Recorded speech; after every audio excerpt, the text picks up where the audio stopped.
everyone. I'm Rachel here with Ari, and we're your hosts for the Merry Writer podcast. This week, we're on episode 164, and we're asking our guest, what are the benefits of self-publishing?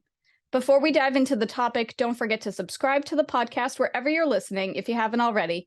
And if you enjoy the show, please share it with friends and feel free to write a review. Now, please help us welcome our guest, author McKenzie Burns, to the show. McKenzie, thank you so much for joining us. It's great to have you on the podcast. Thank you both so much for having me. I'm really excited for this chat. That's great. McKenzie, you actually suggested discussing self-publishing more in depth on the podcast, and we would love for you to tell us why this topic was important to you. Yeah, of course. So when I first started out, weighing my options and deciding what option I wanted to go with, traditional or self-published, I didn't really know a whole lot or have a lot of connections that I could talk to about it. So I was really excited to join today to give other authors who might be considering their options a little bit more information on the self-publishing side. Man, I could have used this conversation a few years ago. Because when I was first starting writing, I thought traditional was like the only way to go because self-publishing was just starting to become a thing. So yeah, I'm really excited to get into this topic because over the years I've done my research on both self-publishing and traditional publishing. So I'm eager to see what exactly you have to say about it and your experiences. So my first question to you is, how did you decide to self-publish instead of going the traditional route? So the first book that I knew I wanted to publish was one that I was very proud of. I'm sure as all writers are very proud of their stories. But in addition to that, it was a very personal story. And I was afraid that traditionally publishing would change that too much because it has darker themes. I'm a dark fantasy writer, and it's centered around mental health rep. And that's not necessarily what publishers are looking for in the young adult genre. They're usually looking for happier stories, and not to say that this doesn't have a happily ever after ending, but there is that darkness that's in it. So I was very afraid that the main elements of the story and the main themes of the story would be taken away once it was put in the traditional publishing route. So I actually was very lucky, and my mom has a friend from high school that is actually a USA Today bestseller. And she has published both traditionally and she now does the self-published route. And my mom put me in contact with her a few years ago. And so when I was kind of weighing my options, I reached out to her because I knew that she had been through both methods. And we talked through the pros and the cons. And when I was talking, she basically just told me, what you just told me, it's your answer. You want to self-publish this story. So after that, I just kind of took it by the reins and I started working on it. And then in addition to that, I'm a control freak. So I like having a say in what's happening with my work, and not that I wouldn't have any say in traditional publishing, but this way I was able to control everything from, cover design, what elements were kept in the story, what was taken out. And so I was just really able to follow my vision through to the end until the book was finally published. And so my discussions and then my own research and just the ultimate goals for the story helped me realize that, self-publishing was the best for this book in particular. And then I just kept going.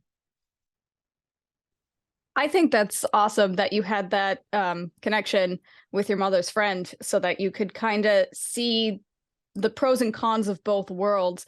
And I got to agree with you. I am also a control freak, which is why I ultimately decided to self-publish, because I don't really know too much about traditional publishing because I've never been traditionally published. But I feel like if you get traditionally published, really the publisher just gives you a name. They don't do as much for you as you could do with self-publishing because you have more freedom. And a lot of people feel like that the traditional publishers will do the majority of the marketing for you, which unless you become a bestseller, then no, I don't think they do all of that work. They won't like do the heavy lifting for you. So in a way, you still have to do a lot of the things that you would through self-publishing, and you might as well just go self-publish and just have that 100% control. So I agree with you on that, especially like, you know, like you said, your book was like personal and there's mental health rep. And if it doesn't cater to the market and other people don't think it's going to sell, then they're just going to give you a pass. And, you know, there's an audience for everybody. There's a reader for every book. So it doesn't really matter if it's like matching the current market trends or not. If you want to write it and you want to self-publish it, then absolutely, I think you should. I have to say, the lack of control on like your actual content is one of the biggest things that kind of has me leaning more towards self-publishing. I have a habit of ricocheting back between the two because that's the sort of person I am. I can't seem to focus on one thing. But it's like losing a bit of control with the cover. It's probably not the worst for me, but finding out that, as you said, they could literally go in and be like, yeah, we don't want all this mental health stuff. It's too dark. Let's lighten it up. Let's change this. And suddenly it might be better in one sense, but it's not your book. It's not the piece that you put in there with all your heart and soul. It becomes kind of pieces that they've touched and put in, and it doesn't feel the same. And I've read case studies and like interviews with authors who've been traditionally published, and they've said like, oh yeah, the book started out as this way, where the character was actually this sort of person. However, the editor gave me some feedback and we changed it. And I'm sat there thinking, that other way sounds way better. I think that would have worked better. It sounds much more interesting, but obviously the publisher may have had another book that was similar and didn't want the competition. So instead they sort of changed it. So yeah, I think being a control freak is not a bad thing at all, because you put so much more effort in to making it exactly how you want it to sound and everything. So yeah, I am 100% understanding why you would do that. But as you said, having that nice back and forward with someone who's been there, because let's be honest, we can read all the articles we want, we can see interviews and everything, but having someone who's literally been in both camps and sit down and answer any questions and say, yeah, tried that, this is what it is. And did it, when she said that was your answer, did you get that feeling of relief of like, oh yeah, actually, yeah? Yeah, I actually did, because I had always been leaning towards self-publishing, because there also is that element of traditional publishing where it takes so much time. You have to query, you have to hope that you get an agent, then you go on sub, and then from there it's like your book might not even be sold, and like then you have to go back again and do more edits, and it can take years upon years upon years to get a story out through the traditional route. So the self-publishing timeline always sounded better for me, but I liked the perks that would come with traditional publishing. It's not as costly. You have that publishing house behind you. You have you know, all these resources at your disposal. So that's kind of the only reason why I was ever considering traditional publishing. But like, I think I knew deep down that self-publishing was always going to be my route. And having her say that was just like validation, you know? It was just confirming what I always knew, but I needed someone else to tell me. Yeah, I think that's great, because I think a lot of us have that fantasy about being traditionally published because, as you said, you do have the publishing house behind you. But also the other thing is, if your book doesn't sell well, or other like things in the market just change too rapidly, they have the right to just pull your book and unpublish it. And then, of course, you're like back to square one. And I've seen writers have like agents break up with them too. So that's a whole nother issue as well. That's what spooks me. Yeah, I have to admit that. And also, so I don't know, I've seen some with traditional publishing. I don't always think they're as I'm gonna put myself in a bad place with traditional publishers. They're going to be like, oh, we're definitely not touching her. I don't always think they have the best marketing ideas, because they do give you some. It's not like you'd have to do all your more marketing. You have to work with them. But I don't know. I've seen more unique and interesting ideas for marketing come from self-published authors, they seem to come up with unique ideas and suggestions, and like they'll try different things. Whereas I feel like there's a very specific thing that traditional publishers do, and it's like, oh, yeah, put it on social media, and we're going to put it in a bookstore, and we're going to do like a signing, and it's like, that's fine, but there are other methods and ways to get out there, and it's not always, I don't, maybe I'm being wrong, but that's what I've noticed. But going on from what you said about like how you have more control, like your book covers and things, so with that kind of thing in mind, what tools and programs and resources have you used to make self-publishing your books easier? So I really like learning how to do things. So when I decided I was going to self-publish, I wanted to do as much of it myself as I could. And like I just kind of mentioned, obviously you have less costs associated with you when you traditionally publish, but when you self-publish, all these costs are coming out of your pocket. So obviously I have a life outside of writing that requires bills to be paid and people to be fed and whatnot. So I did try and learn how to do as much of it myself as I possibly could.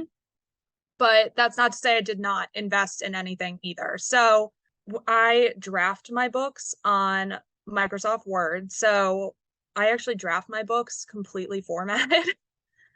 So I did learn how to do book formatting through Microsoft Word, but I do know that there are other options that you can use for book formatting as well, or you can outsource that. Photoshop, I learned how to use in high school. So I just kind of took those skills and used it to create, covers or chapter header designs or promo images for marketing. I've also started to use Canva a little bit more, which is a free resource.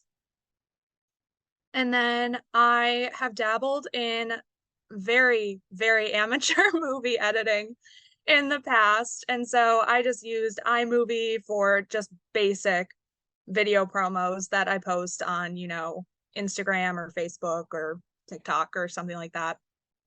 And then kind of where I had to outsource to get the help, I used Getty Images for cover images because that's like a huge thing that you have to be careful of when you're self-publishing is copyright.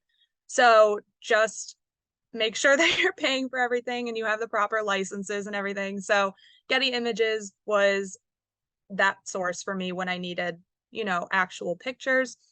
And then I actually reached out to a lot of people in the writer community that I've met over the years to use as beta readers, which cannot speak to the importance of beta readers more. They are so helpful and sometimes they are paid. But a lot of times if you just have a community around you, they'll just volunteer. And it's kind of like, you read my work, I'll read your work, you kind of barter. And then of course I could not get through this without my editors. So I have worked with editors. I've worked with, I think, 4 or 5 different editors now at different stages in the process, and for different projects, because for a while there, a lot of my projects were overlapping. So I couldn't be working with the same editor because they were working on one thing, but then I also wanted to get another thing moving. So I was reached out to another editor, and that's kind of how it became like a whole crew of people that I've been working with. But all of them have been absolutely wonderful. And I love them all so much. And they've been so accommodating and so kind and so helpful in transforming my stories, but not too much where I don't lose my voice. And then I've also hired a cover designer. That was only for my most recent book, though. I designed the covers for my first novel and then its companion novella, and then my next novel, Legacy of the Night, that one I hired a cover designer and she was wonderful to work with. And then I know how to do print book formatting, but I do not know how to do ebook formatting, so I did have to outsource there as well. So as you can kind of see, there's a lot of things that, yes, I learned how to do it myself, but there's so much that goes into this that sometimes it's just impossible to do it all yourself. And so you need to reach out and use your resources or start doing research and just kind of find people to help you. And this is such a wonderful and supportive community. And there are so many wonderful freelance editors or other authors or, cover designers and stuff. They're all very willing to work with self-published authors. They know it's hard and they are beyond accommodating when you reach out to them. I have to say, it always was a surprising thing when we first got into the writing community, when you start realizing that you can reach out to someone and say, like, you know, who did you use as an editor? Or I'm looking for a really good cover designer, or I really need some beta readers. And people will just be popping up going like, I don't mind beta reading. What is your book about? I'll read that if you want to read mine. And there is quite a good collection of people that you can kind of connect with. And obviously it's one of those, it's like any community. It works really well when there's a lot of give and take on all sides. You know, because we've all seen that one person who just like, oh, I need this, I need that, I need that. And then it's like, never hear from them when you need something. But I have to say, I love Canva. I've been using it for years. I love it. It shocked me when I found out that it was a free program and how easy it was to navigate. It was like, I thought, oh, it's going to be really difficult.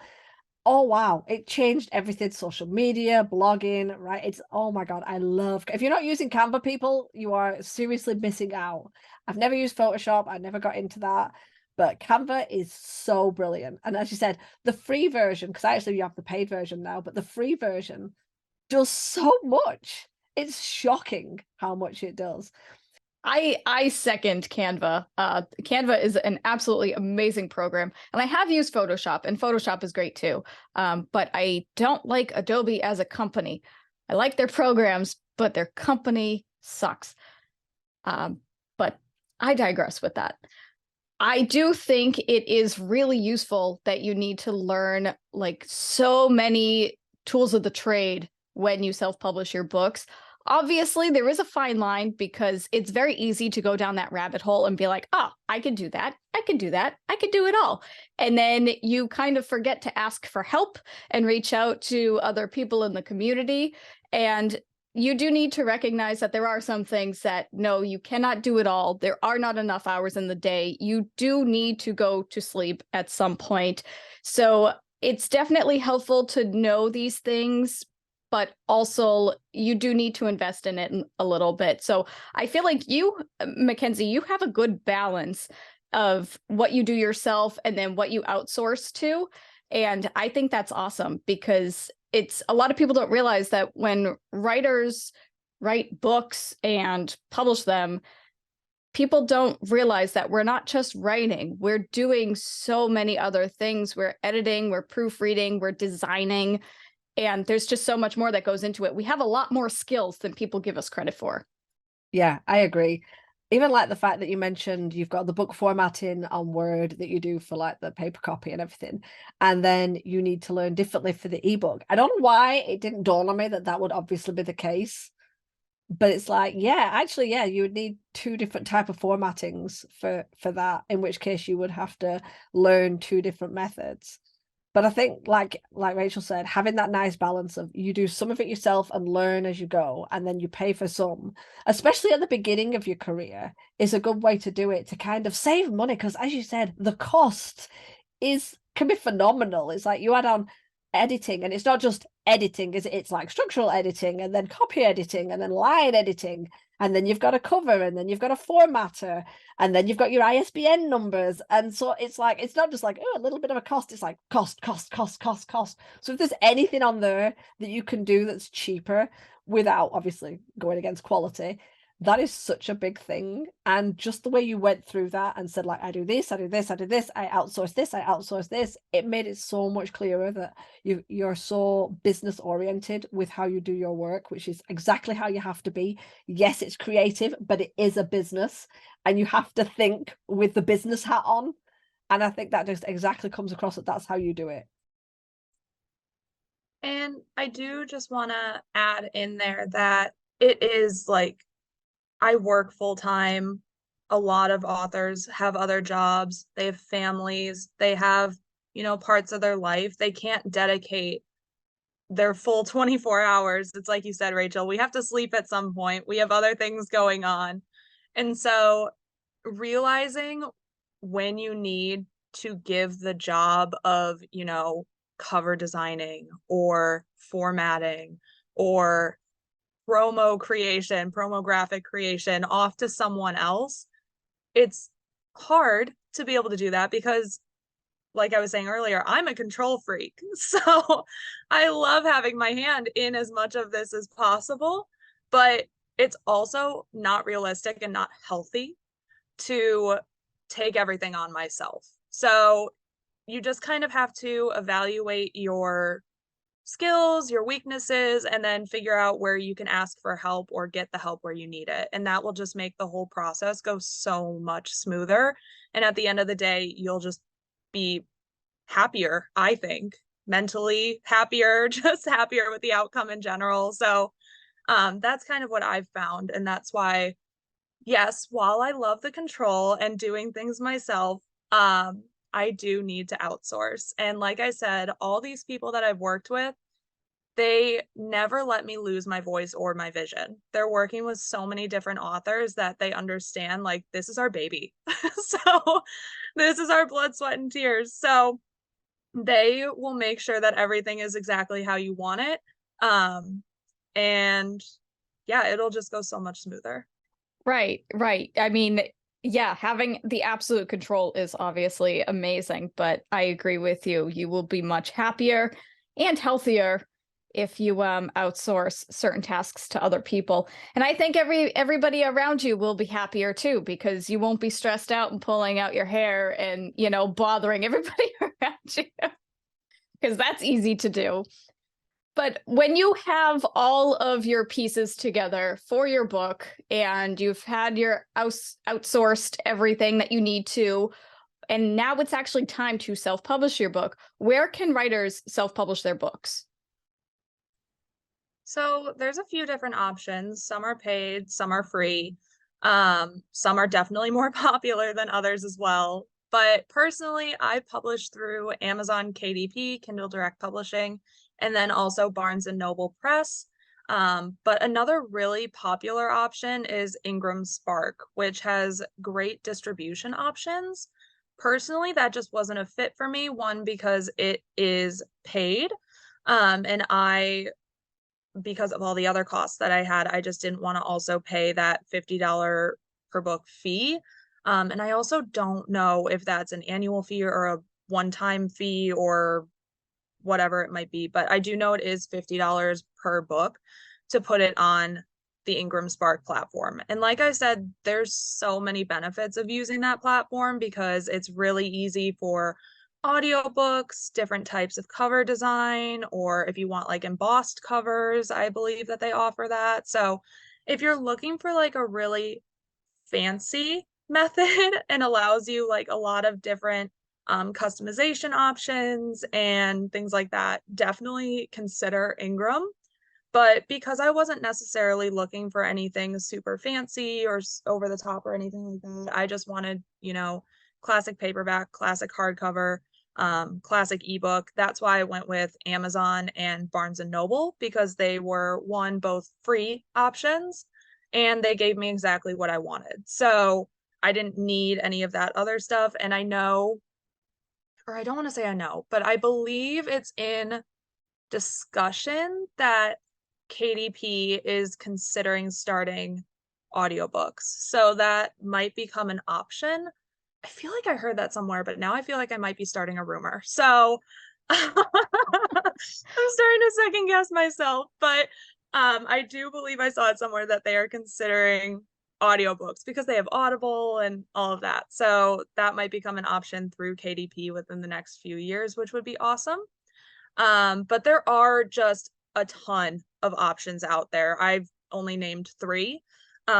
So kind of like what I did before I picked, I did research and then I also got recommendations from other authors that I knew were using different platforms. So again, personally, my decisions for the services that I use were based on cost and ease of use, and then recommendations for other from self-published authors. So yeah, just make sure that you're doing the research. They each offer different things. They have their pros and cons.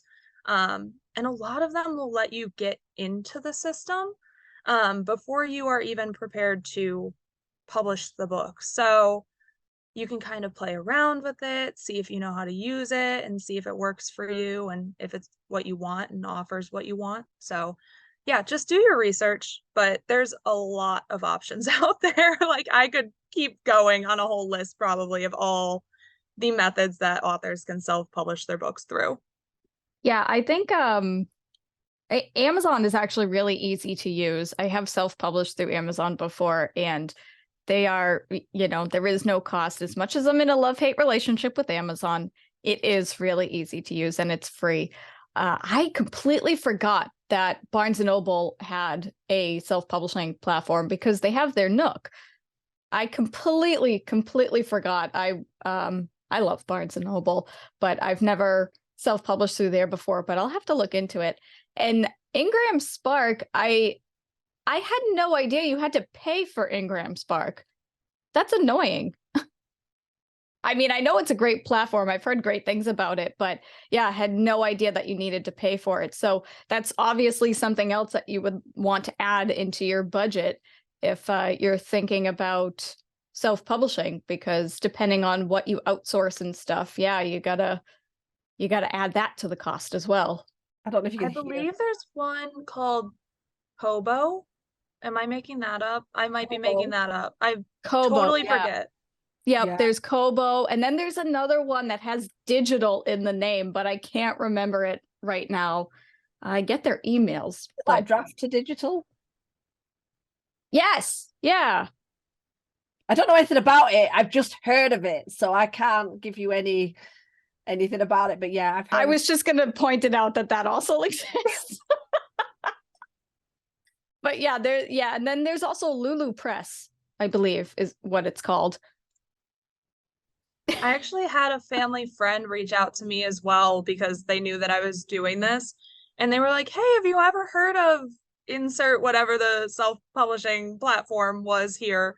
And I was like, no, but I mean, there's literally 100 platforms out there. So I'm not going to hear about all of them. But yeah, so Well, there's a ton. There are, yeah. So yeah, I mean, as you said, you have to do your research and figure out which is the best for you, for your budget, and for your project as well.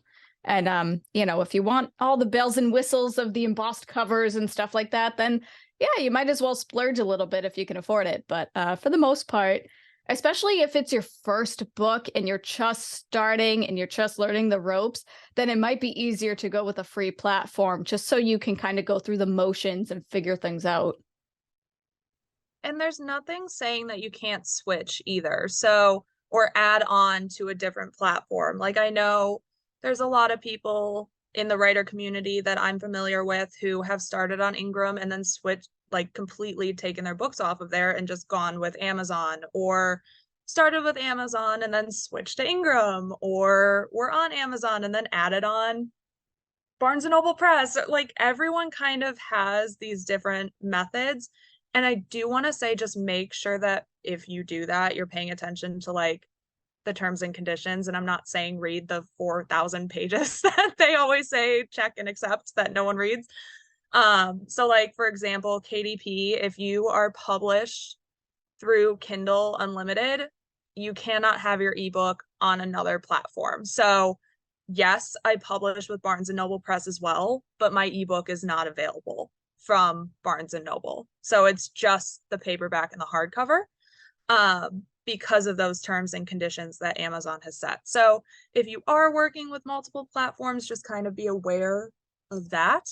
But otherwise, yeah, just kind of keep an eye out and see what works best for you. Well, it's like you said, and how important the research is. I think because self-publishing has kind of boomed, and especially with ebooks, there is this kind of idea that's like everybody can self-publish. And it's like, well, yes, obviously that's how it's set up, but that doesn't mean that it's like quick and easy. It is easier than, say, going through traditional publishing where you have to spend years and you have to like really hope that someone's interested and you get off the slush pile. But as you said, there's so many you can choose from. And while you might not want to research, the hundreds and hundreds, you should definitely not just go, I'm just going to go on Amazon, because it might not actually be the best platform for your book. Because this is why we've said you need to know your audience, you need to know your genre, you need to know your, the whole category that your book falls under, and then use that information and look into the different platforms that work best and look for the different costs. Because again, And I think we've talked about this on a different episode, Rachel. I'm not sure. Something about the saving up for the money for paying for all the stuff that you have to do if you self-publish. We did, yeah. We did, didn't we? I thought we Yep. covered. Thing is, we record lots ahead, so it might be one of those that hasn't come out yet. No, I think it was like episode 130 or something like that. How to budget your book. If you've just pulled that out of your top of your head and it's correct, that would be Because really we've referenced it before. That's the only reason I remember. But yeah, so it's like having that knowledge can set you up in a better position than like going, oh yeah, I budgeted this much, and then find out actually you want to use this and it's going to cost you. So research is not just important when you're writing the book. Important then too, but yeah, it should take you some time to just double check all the different options available, because I didn't know about Barnes and Noble Press. I don't know if that's an American thing. I've heard Barnes and Noble, but I don't really know much about it. So it might not be something in the UK. And obviously the UK might have something different. Australia might have something different again. So knowing the different ones in your area that's more specific to your needs is important. So yeah, see, homework for everybody who wants to be self-published. Go and do some homework. And with that, we're going to kind of circle around to the actual main topic, the meat of this episode, and ask, what are the biggest benefits to self-publishing?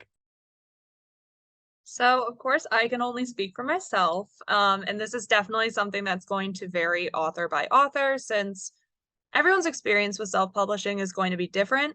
But for me, I kind of mentioned it before a lot that I love the complete control. My book is titled what I want. The cover looks the way I want it to. I was able to work closely with my editor and make sure all the elements of the story that I thought were most important stayed in the story. And a lot of the times things will be cut by editors and agents in the traditional route. If they don't believe whatever that thing might be will make the book marketable. And that's not bad, but just knowing the stories I write and how they are they have those darker undertones, like I mentioned, I was afraid that I would lose my voice. And I know with self-publishing, I'm not losing my voice. These are my stories. They are my words in the way that I want them to be conveyed to readers. And I'm very grateful that we have this ability to self-publish as easily as we can now. And I say easily, meaning it's easy to get it out there on Amazon or something like that. It's not easy to do. It takes a lot of work. So don't be fooled. But yeah, I do love that my voice, I'm staying true to myself. I'm staying true to the stories that I thought of and created and drafted through the whole process. And the self-published and indie community is also fantastic. I kind of mentioned that when I was talking about, beta readers and outsourcing different resources earlier. And that has easily been one of my favorite parts of the whole process, just getting to know other self-published and indie authors, getting to know all those freelance editors and getting to work with them, and working with small businesses even for like promo tours and giveaway merchandise. So getting to know my cover designer, and then helping with different aspects of the journey. So, for example, I just started an ebook series for my newsletter subscribers, where in some of the volumes I'll share tips that will helpfully make self-publishing easier and save costs and all that other kind of stuff for other people who might be going through the process or who are new to it, or just learning that this is an option for them.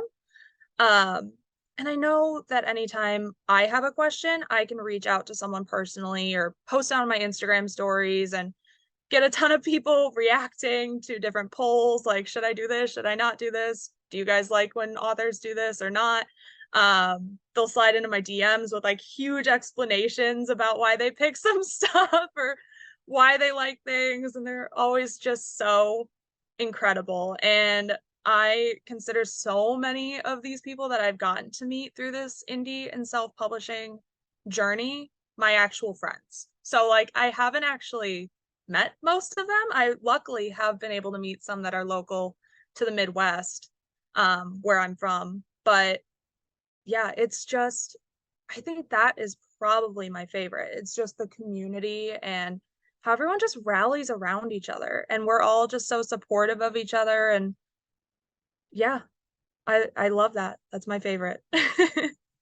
I think that is the way you said they rally around. I don't think you could say it better than that, because that is exactly what it's like. I came very late to social media, like 2016, and then I ignored it for 2 years before I actually did anything in 2018. And I was shocked because I obviously I didn't have my real life friends. I didn't follow on social media because I didn't follow anybody. I didn't follow anybody. And the fact that people were following me, and I was able to just randomly reach out to writers and be like, hey, do you want to do an interview on my blog? Or I really like your cover. Where did you get that? And I never once got someone going, who are you? Fuck, I don't know who you are. Go away. They were like eager to, oh my God, yeah, I'd love that. Or, oh, this person is brilliant. Here's all their details of how they'll do it and what their costs are and everything. And that is exactly what it's like. I mean, me and Rachel, we're in totally different countries, in totally different time zones. And we met through the writing community and through blogging about writing, and ended up running a hashtag game on Twitter that went crazy, and then creating this podcast from that game. And we still have connections from people we met randomly through the writing community when they played the game. And most of them have been on this podcast. And it's brilliant. You really can reach out. I don't think I've ever had an incident where I've reached out to an author, other than maybe them ignoring me because, let's be honest, they may not have got the message, they may have missed the email, or they may be too busy. And I don't take that personally. It's like, it happens. But whenever they've responded, they've always been really helpful and enthusiastically helpful as well. That's what's surprising. I always assume, oh, they're going to just tell me to shove off. Nope.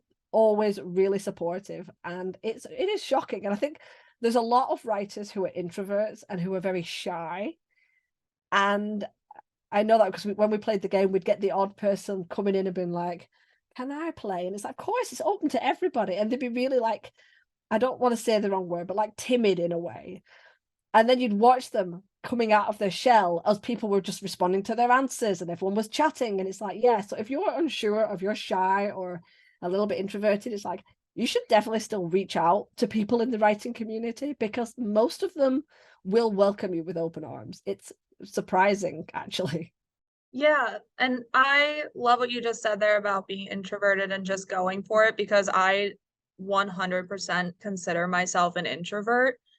And so when I was first starting out, I think I started my author page in 2015 or 2016. I wanted it to be completely separate from my personal Instagram that I had.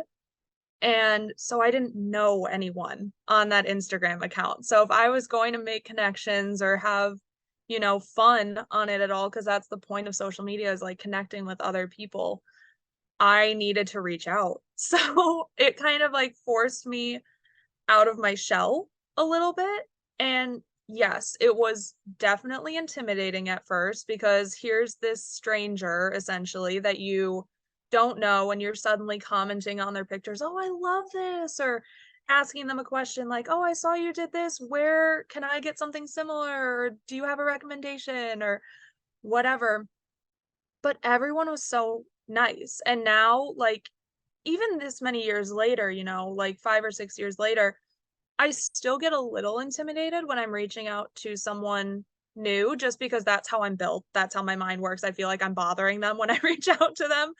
Um, but no one has ever been rude, or if they have ignored me, it's because like we're probably not mutual followers and it got stuck in those requests or something. And even then, they eventually get back to me.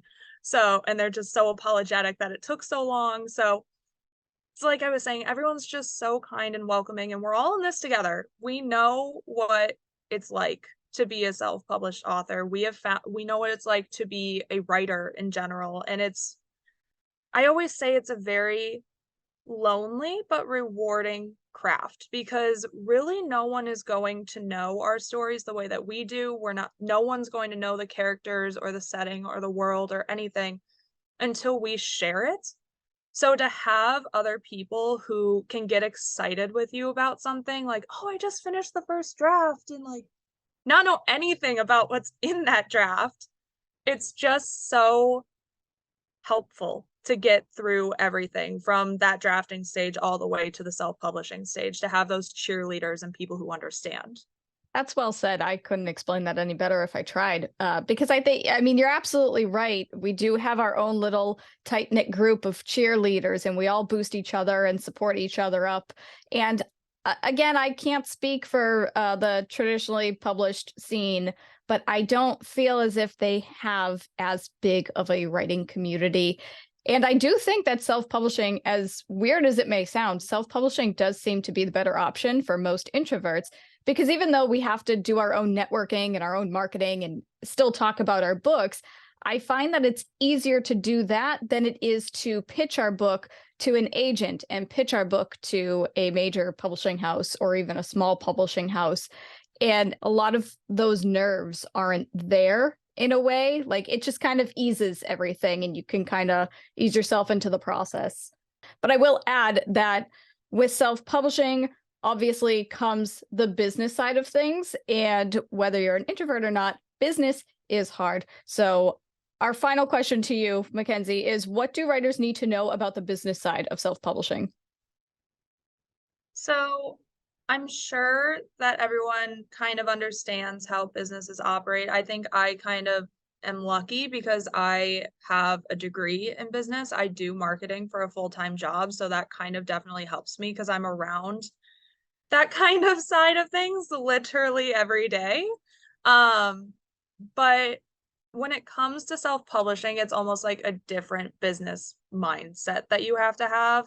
And yes, my experience from my job and my degree and everything, it helps, but you do kind of have to learn this whole other way of thinking, because self-publishing and publishing in general is a lot different than most businesses in the way that, you know, things go through and the whole process and everything. So I guess I'll start by just saying it takes a lot of work, but there is no right way to self-publish, and everyone is going to be working with different financial situations or life situations or things like that, like outside factors. So I think here is a very good time to remind everyone who might be considering this self-publishing route that your journey might not be the same as someone else's journey, which will also differ from the next person's, and so on and so forth. This is somewhere where it's very easy to compare yourself to others, but you should always make sure that you're doing what's best for you. Keep a budget sheet. I cannot express this enough. Or an expense sheet so that you can keep track of exactly where your costs are coming from. If you're planning on publishing multiple books, this will also help you determine your return on investment. So with all that other stuff that you might need to outsource or pay for, it will kind of show you how much you spent on those things. And then you'll also kind of know what worked and what didn't work. And then for the next book, you might be able to cut costs somewhere. So if you did like a paid promo tour or something like that, and it didn't really work out the way that you wanted it to, maybe that's a cost you can cut for your next book. So it just kind of like shows you where things work, where they don't. And then also you can kind of determine how much it actually costs to put a book out there in the world. Like, you see everything come together at the end, because so much of this happens over a pretty decent amount of time. So sometimes when you pay for something, I don't know, maybe this is just a me problem, but I feel like after a while, it's like fake. Like, I got another paycheck, so that expense that I had, like, whatever, it's like already paid for or whatever. And that's just kind of how my mind is, which is very not good, which is exactly why I have to have this expense sheet. But yeah, so that's kind of how I keep track of things on that side. So definitely recommend it. And then also, I think this is something that people sometimes forget, and this goes for anyone, any author that has their name on a book. Once that name or your pen name shows up on a cover, that's your brand. I have the McKenzie Burns brand now. Sarah J. Maas is the Sarah J. Maas brand. Like, you are representing yourself now. You are representing your work. And just like any other company or brand, the way you carry yourself, your social presence, any promotions you put out, even people that you collaborate with, reflect your personal brand. And as a self-published author, I'm not saying fake it to gain readership. Like, definitely be authentic to yourself, but also remember that you have that additional responsibility of being the face of a brand now. And then I guess one more thing is, just like in the real business world, it's good to make connections. I know we were just kind of talking about that a little bit, but this is just kind of reiterating that because I definitely believe it's super important. And when I first started out, I think what I was originally looking to do was just make those connections, like kind of network a little bit and see who I could keep in my back pocket as like a resource. But I have thankfully been able to turn those connections into the genuine friendships that I spoke about earlier, which is just so awesome.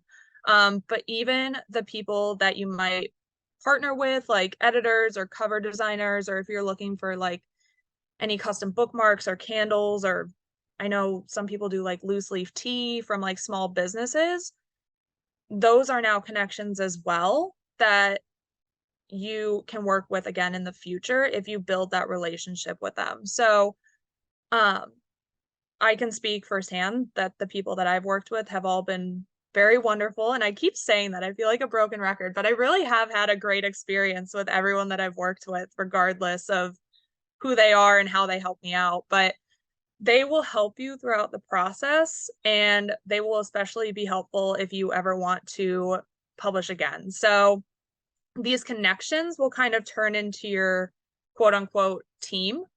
And I think that when you self-publish, that's kind of a misconception that it's all yourself. You don't have a team, but these people are your team. They're helping you out. They're doing things for you and helping you get that book to the end game of actually having it printed and published and sitting in your hand or on your bookshelf or whatever. So if you make those connections, I definitely believe that it makes the whole process like so much more enjoyable. The connections definitely are really important, whether they help you self-publish your book or have like a hand in the book process, or if they're just there to support you. So I definitely agree with you on that. And I also like that you mentioned that as soon as your book is published, your name is your brand, whether it's a pen name or not, doesn't matter. And yeah, I definitely agree with that. I feel like a lot of people, especially when they self-publish, they don't realize how much business you have to do when it comes to your book. Because I mean, writing is an art, and a lot of people don't take art seriously. And I feel like it's so easy for writers to have that self-doubt and that imposter syndrome. So they don't realize all the different things that they can do to make their book well known in the world. And a huge part of that is marketing and business. And you do need to keep track of your budget, and you do need to treat it like a job. It's totally okay to self-publish your books and, just for fun, and just to say, hey, look at this thing that I did. And that's okay too. But if you want to make an income from it, then yes, you definitely need to treat it as a business, because it is a business. So yeah, your name is your brand, and it should be on everything.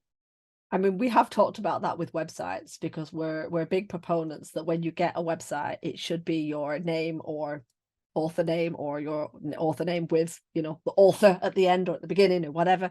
And it shouldn't be like some random extra thing, or the name of a series, because then obviously the next series comes out, you have to have another website and another website. So yeah, we have talked about that.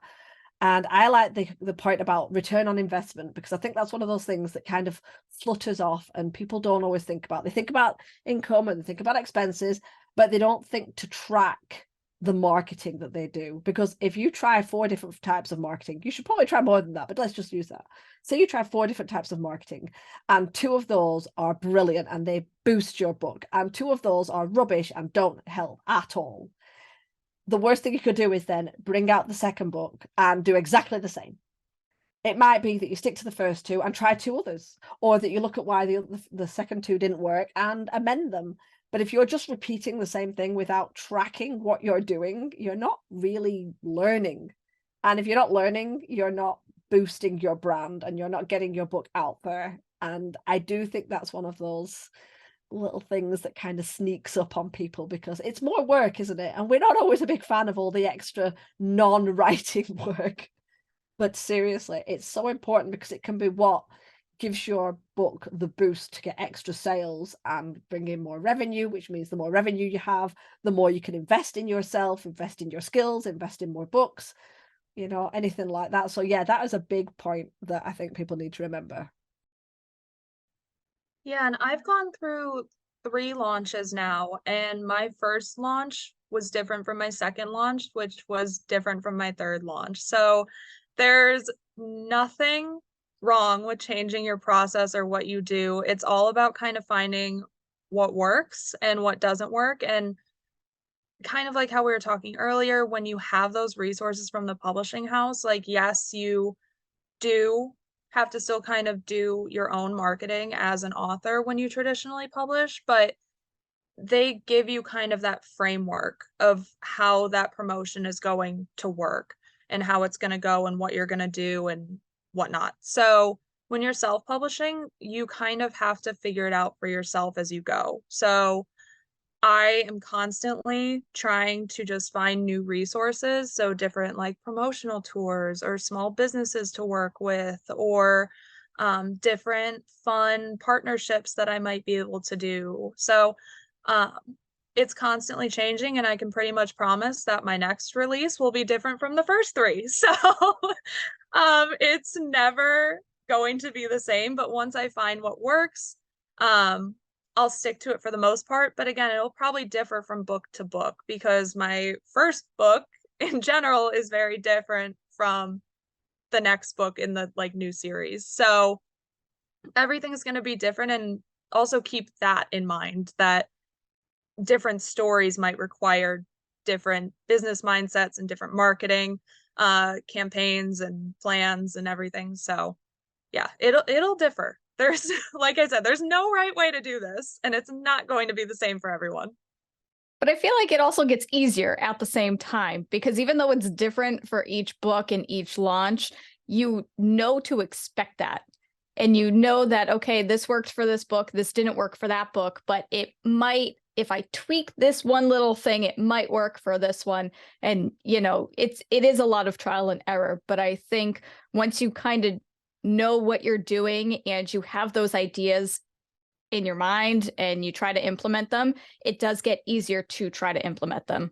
Yeah, when I was doing the first book, it was pretty much a guessing game. No matter how much research I did or how much I thought I was prepared for everything, it was like some road bump would happen and I would just kind of find myself questioning, why did I do that? Like, it didn't even help at all, or anything like that. So, but by the next one, I was like, okay, that didn't work. Let's not do that again, or let's change the strategy a little bit to make sure that it does work the next time around, whether that be timing things. So my first book, I think the cover release and release date reveal were a little bit too soon. So for the next one, I moved it a little bit closer to when I was planning, so that it was kind of top of mind for people when the book was coming out. It wasn't so drawn out, and people might have had the chance to forget about it. And so then for the next one, I realized,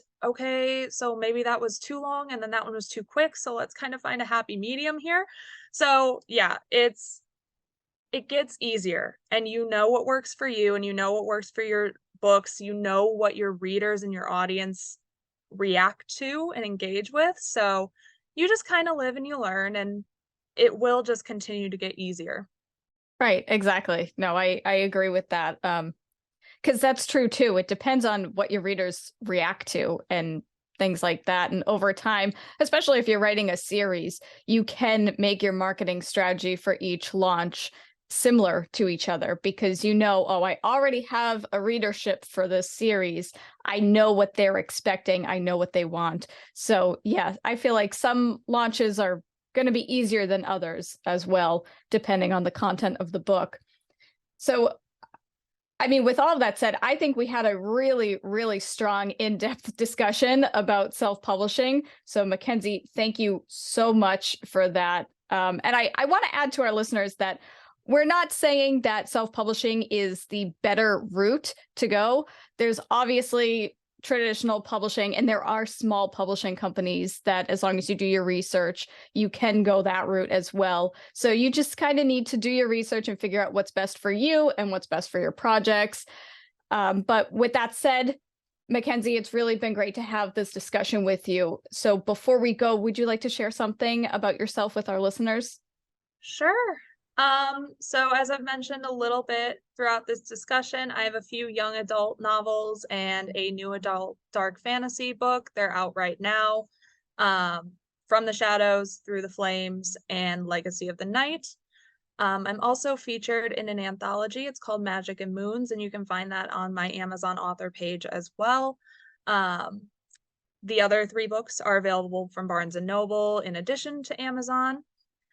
I also have a few adult contemporary romance projects in the works, so kind of be on the lookout for that. And then this year, I've officially started providing resources for authors, which are currently available for free to my newsletter subscribers. So if you want to head to my website and see if you'd like to check any of those out, feel free. But yeah, that's enough of a shameless plug from me. So No, thank you. That was great. And all of McKenzie's links will be in the description below. So thank you again for joining us on the podcast. But in the meantime, we are going to turn it over to you guys and ask, are you considering self-publishing? Or if you are self-published, how did it go for you? Let us know your answer in the comments so we can chat about it. And remember, we do release a new episode every Wednesday. Next week, we're discussing how to let go of a story idea. So to ensure you don't miss it, please hit the subscribe button on your way out. And as always, thanks for listening to the Merry Writer Podcast, and we'll see you next week. This podcast is brought to you by Shiny Objects, We're Easily Distracted. The music, titled Inspired, is by Kevin MacLeod, licensed under Creative Commons 4.0.